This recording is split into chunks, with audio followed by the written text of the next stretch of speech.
Hi, I'm Steve Florio. I'm the Executive Director of the Rhode Island Commission on the Deaf and Hard of Hearing. This month's topic for discussion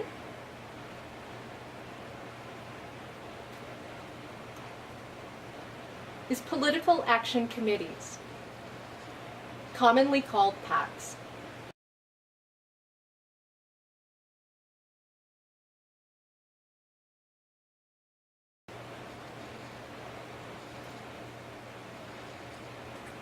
I'd like to share with you a brief history about political action committees and how they came to be.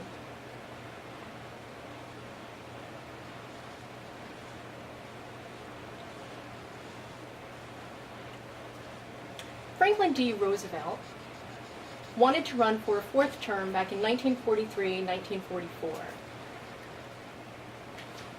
At the time, many businesses, corporations, and teachers were involved in labor unions. And they wanted to assist President Roosevelt in becoming reelected.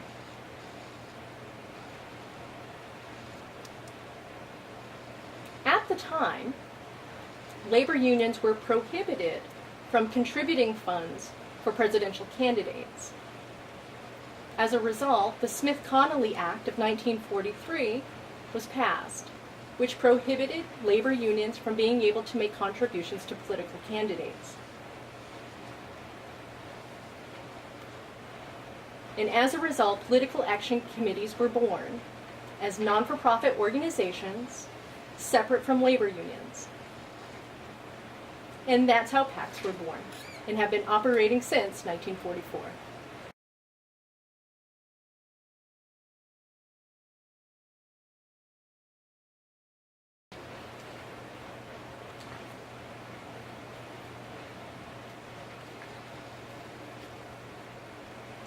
PACs not only serve the purpose of supporting a campaign, but their monies can also be used to prevent a candidate from being elected as well. So the specific purpose and intent of a political action committee must be clearly stated.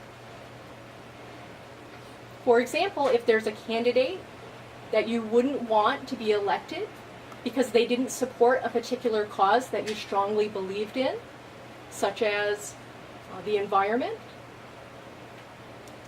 then a political action committee could use the monies that they earn to distribute election literature, advertisement, radio, to prevent the candidate from being elected.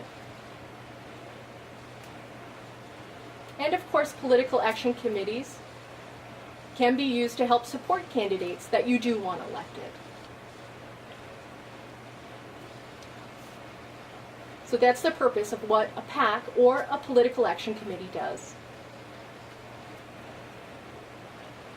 You can also look online at www.elections.ri.gov to get more information about political action committees, and if there are any that you can join, or if there are any fundraising opportunities, or if there are any political candidates that you want to support.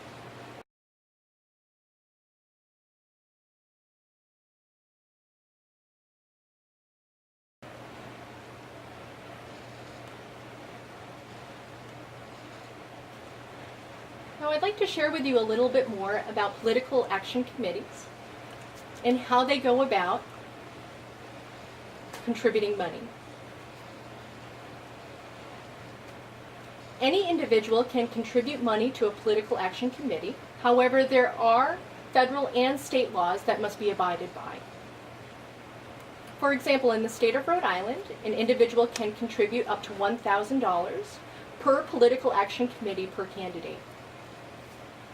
That's how money is raised in that regard. It can also be raised via fundraising, through banquets and dinners hosted, where plates cost $500 each. That money can be collected, raised, and contributed to a political candidate's campaign. Monies can be used for renting out spaces in venues, for developing strategies for campaigns, for advertisements and PR, for transportation as well, and billboards and advertisements that you see around public. Political Action Committee monies pay for all of those things. In addition to buttons, t-shirts, and other campaign paraphernalia that you see around election time.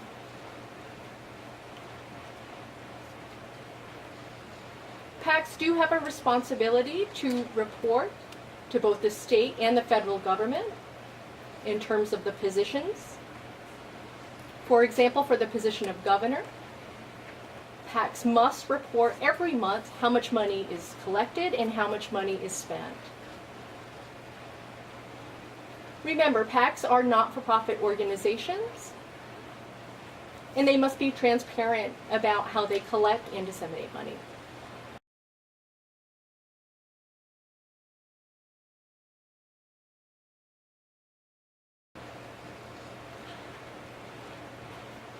One more thing I'd like to add.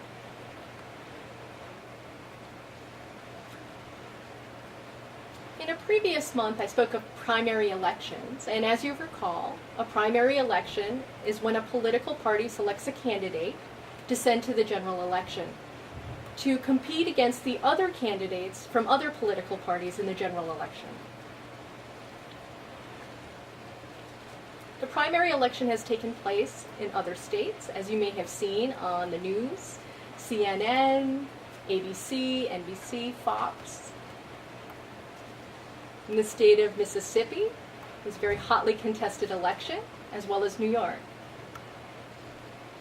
Some of you may be wondering when the primary election will take place in Rhode Island.